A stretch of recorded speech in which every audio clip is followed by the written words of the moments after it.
그때 당시 일을 잘 모른다. 나는 생생하게 떠오르는데. 시간이 아무리 흘러도 지워지지 않는 1964년 5월의 밤. 가시나 저거 못됐다. 저기 남자 해 잘랐다. 남자 병신 만들었다. 자신을 성폭행하려는 남성의 혀를 깨물었다는 이유로 유죄 선고를 받은 18살 소녀. 18살 소녀가 칠순 노인이 되는 동안 세상은 얼마나 달라졌을까. 지난 5월 56년 전 사건이 일어났던 바로 그날, 성폭력 피해자의 정당한 방어권을 보장하라. 자신에게 죄를 물었던 법원 앞에 그녀가 다시 모습을 드러냈습니다. 제가 겪은 게 56년인데 현재도 이런 현실이라는 데 너무 분노합니다. 저 억울함을 풀고 정당방위가 되어서 무죄를 원합니다. 지난 56년간 꾹꾹 눌러온 하늘, 과연 재심으로 보상받을 수 있을까? 새로운 역사 앞에선 그녀의 여름을 따라가 봤습니다. 그날 처음 만난 남자는 옆 동네에 산다고 했습니다. 길을 이렇게 해서 가면 된다고 길을 가르쳐 주거든. 가르쳐 주고 이제 돌아서 올라가는데 내 어깨를 탁 잡고는 뒤에서 내 발을 걷었다. 5월이었지만 땅은 아직 얼음처럼 차갑고 딱딱했습니다. 막 진짜 뭐 망치가 때려도 그렇게 그럴 정도로 머리가 띵 하고 막 넘어지니까 의식을 잃은 거죠. 정신을 내가 나도 모르게 차리니까 가슴에 눌린 게 없어졌고, 그래서 일어나려 하니까 입에 뭔가 있는 걸 느낌이 있어서 그 자리에서 받았죠. 겨우 정신을 차린 할머니는 남자를 밀치고 범행 현장에서 벗어났습니다. 그래 집에 와가지고 우리 동생 언니하고 떡을 그걸 갈라 먹었대. 갈라 먹으면서 내가 하는 말이 우리 언니가 그 하더래. 떡이 왜 이래 맛이 없노? 맛이 없나? 와이를 못 먹는. 그렇게 얼마나 시간이 흘렀을까. 여보세요. 여보세요. 여보세요. 여보세요. 남자가 다시 할머니를 찾아왔습니다. 제 쇳바람 좀 찾아주소. 조용한 시골 마을을 발칵 뒤집어 놓은 전대미문의 혀 절단 사건에 경남 지역 전체가 들썩였습니다. 혀 끝이 잘린 남자는 어이없게도 부산의 한 인권 상담소를 찾아가 억울함을 호소하기도 했는데요. 남자의 가족은 할머니 집을 찾아와 혀가 끊긴 것도 인연이니 두 사람을 결혼시켜 벙어리가 된 제 아들을 위로하자고 황당한 제안을 하기도 했습니다. 펄쩍 뛰며 반발한 할머니. 그러자 이번에는 치료비와 위자료를 내놓으려며 생떼를 부렸습니다. 결국 남자를 강간 미수 혐의로 경찰에 고발한 할머니. 남자 역시 할머니를 중상해죄로 맞고소했습니다. 다행히 경찰은 할머니의 정당방위를 인정해 남자에게만 강간 미수 혐의를 적용했습니다. 하지만 사건이 검찰로 넘어가면서 사건은 뜻밖의 결과를 낳고 말았습니다. 중상해죄 유죄 판결. 피해자인데 가해자가 됐다. 내가 봐도 나는 법을 잘 모르지만 아주 무식한 놈도 이렇게 판결 내릴 수는 없어요. 나는 죄가 없다. 나는 정당방위다. 그래서 무죄가 돼야 된다. 그것만 생각했는데 뭘 어떻게 해서 내가 인정했다고 적었는가 모르겠지만은 인정했다는 그게 몇 분 나오더라고. 그때나 지금이나 단 한 번도 자신의 무죄 주장을 굽히지 않았던 할머니. 그런데 재판부는 가해자가 성폭행을 시도하게 한 책임을 피해자인 할머니에게 묻고 있었습니다. 그러니까 이 검사는 21살의 청년이 한순간에 혀가 잘리는 장애를 얻게 된다는 거기에 방점을 두고 이 할머니 인생이 망쳐진 거는 생각도 안 하시고 강간미수가 이렇게 인정이 안 아까도 말했지만 재합이 안 됐다고 봤다니까요. 충분히 재합이 되지 않았다. 이성과의 교제 관계 기타의 접촉 경험이 없는 순박한 농촌의 처녀라는 점 일어났거든. 이걸 도대체 나도 이 얘기가 감정 결과 이걸 도대체 나도 이해를 못했는데 언니한테 전화를 해가 물어보니까 검사 받았다는 얘기를 했다는 걸 내가 했대. 그 당시는 이게 검사를 했다 하면 처녀가 굉장히 수치스러운 걸 느꼈단 말입니다. 그래서 그래 내가 잊었는가는 모르겠는데 그런데 나는 아직까지도 그게 생각이 안 나요. 어디 가서 검사를 받았는지. 정당방위를 판단하는데 순박한 처녀인지 아닌지를 감정했다는 판결문. 신문기사 보니까 대학병원 정신과 의사가 이제 개인적 의견임을 전제로 해가지고 어떤 의견 표명을 했다고는 하지만 남자에 대한 본능적 그리움과 그리고 호기심 그리고 자기를 지켜야 된다는 이런 자기방위 본능이 동시에 마음속에 떠올랐고 소용돌이 쳤을 것이다. 이거 너무 황당하잖아요. 이런 감정 결과에 근거해 가지고 정당방위를 인정하지 않았을 가능성이 있단 말입니다. 화재의 처녀 총각을 보기 위해 공판장에 몰려든 사람들로 공판이 연기되는 초유의 사태가 벌어지기도 했습니다. 친구 둘이가 떡을 가지고 우리 집을 찾아왔다고. 내가 갖다 줄 거라고. 아 왔나? 빨리 들었나? 집 앞까지 따라온 남자는 친구들과는 동창 사이였지만 다른 초등학교를 나온 할머니와는 전혀 모르는 사이였습니다. 근데 저거는 집에 가야 되는데 밖에 저를 지키고 섰으니까 못 가잖아요.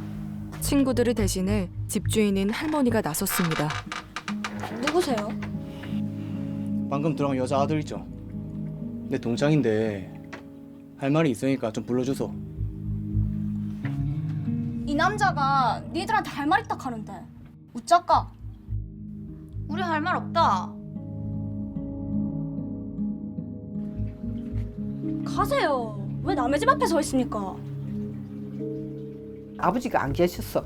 안 계시고 엄마는 방에 주무시고 있었고 박금질 내 그놈하고 너희밖에 없었어. 내 대문에서 왔다 갔다 할 때는 아버지 오기 전에 우리 집에서 왔다 갔다 그래 하는 거 아버지한테 보면 또 나도 안 되니까 맞아 죽지. 그러니까 가라 카더라 카있기네 길을 모른다고 또 길을 가르쳐 줄라 하더란 말이야. 친구한테 얘기를 했지 내가. 저는 길을 모른다 하니까 윤혜가 가는 동안에 너는 가라 이래서 얘기를 하고 내가 그놈을 데리고 나갔지 큰 길을. 혹시라도 자신의 일로 주변 사람이 힘들어지지는 않을까. 안녕하세요. 오세요. 아이고 고생했다. 괜찮아요. 도와줘도 못하고. 괜찮아요. 그때는 최발자 할머님이 얘기를 안 했어요. 아, 얘는 본래 말로 잘 안 한다 할게 안 할게 무엇이 어찌 되는지 모르는 안 거야. 했지. 내 혼자 안고 있는 것도 아픈데 형제가 나한테 부모한테 그 얘기를 할 수가 없지. 모든 것을 알게 되고 그 당시 남자가 한 행동을 되짚어 보니 더 억장이 무너지고 분노가 치민다는 언니. 그 개보다 못하는 걸 어떻게 결혼을 시기로 말이야. 인정도 아니고 그걸 어떻게 평생 되고 살 거야. 처음에도 그 말할 때 그래 여보시오 여보시오 이랬다 말 다 되더라고. 결혼을 거절한 대가는 혹독했습니다. 가시나 어디 갔노? 나올래! 내 오늘만 확 잡아치게 거다. 낮에 오후 4시나 됐나 한 10명이 우리 집에 쳐들어와가지고 한 놈은 소 마구간에 있는 소를 끌고 나오고 이놈은 이제 우리 부엌에가가 부엌 식칼로 들고 나오고 마루를 두드리고 마루 올라와가 지를 병신 만들었다고 나와 죽인다고. 연이은 충격에 당시 상황이 제대로 기억나지 않는 동생 대신 옆에서 모든 것을 지켜봐야 했던 언니. 확 잡아 죽이니까. 지금도 그 얘기만 하면 이거 덜덜덜 떨리고 막 달린단 말이야. 자식이 다 손가락 10손가락 다 아프겠지만 유난히 또 참 엄마가 끼고 돌더라고.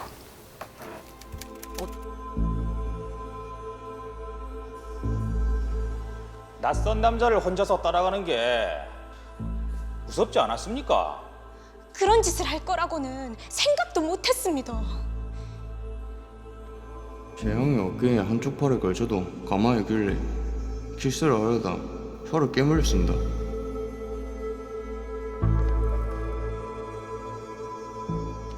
사실입니까? 아닙니다. 어깨를 잡고 그대로 넘가뜨리고는 배 위에 올라타가 키스하려고 덤볐습니다. 그 어떻게 덤비던가요? 배 위에 올라타가 옷 안에 손을 넣고 코를 잡고 키스하려 했습니다. 지는 키스를 피하려고 손으로 입을 막았는데 이 남자가 제 코를 잡았습니다. 코를 잡고 무슨 키스가 됩니까? 할머니 편은 아무도 없었습니다. 노피고가 결혼할 생각은 있습니까? 재판부도 가해자와의 결혼을 강요했습니다. 피해자는 법의 보호를 받고 가해자는 마땅한 죗값을 치르는 정의가 살아있는 대한민국을 만드는데 조금이라도 도움이 될 수 있다면 1인 시위라도 마다하지 않겠다는 할머니. 그런데 할머니를 가해자로 둔갑시킨 판결문을 보면 이상한 점이 하나 더 있었습니다. 사건 현장에 할머니와 남자 말고 또 다른 인물이 더 있었다는데요. 김 씨라고 표시된 의문의 인물. 사건 후 이사를 가 연락이 끊긴 친구와 어렵게 전화 연락을 해봤습니다.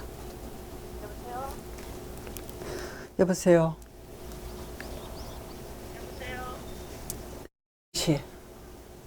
내 말잔데. 내 이런 전화를 하게 해서 좀 미안한데.